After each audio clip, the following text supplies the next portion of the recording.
لا این زیاده گویی نیست. انشاءالله من این اعتقادم هست که مکی به مکه وصله، به بیت الله وصله. مکی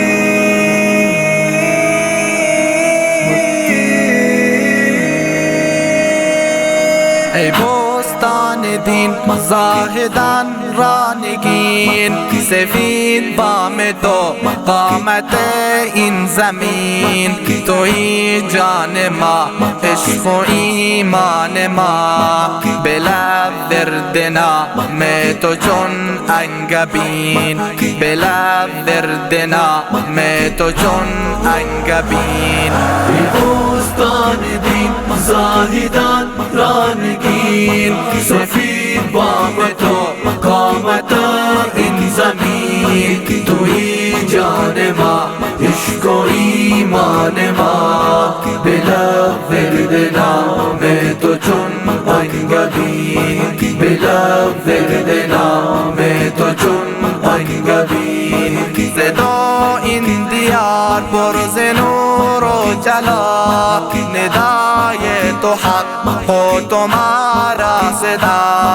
الا مکیا ای سرای امید، به قربان تو با دست جان ما، به قربان تو با دست جان ما.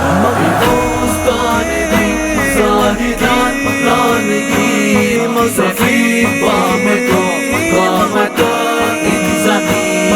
توی جان ما عشق و ایمان ما، به لب ورد نام تو چون انگبین، به لب ورد نام تو چون انگبین. تو مهد دلیر و رد مردان حق، به صلح و به وحدت تو داری سبق. توی فخر ما فر ایران ما، تو جاوید مانی به زرین ورق، تو جاوید مانی به زرین ورق.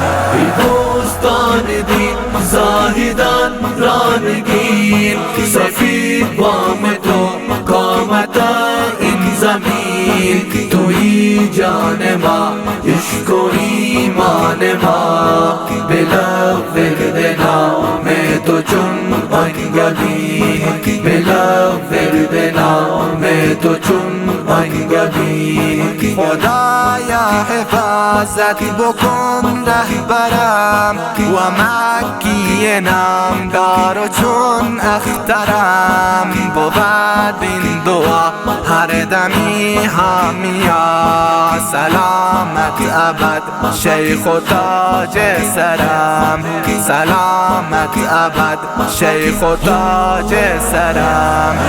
دوستان دین زاهدان را نگین، سفید بام تو قامت این زمین.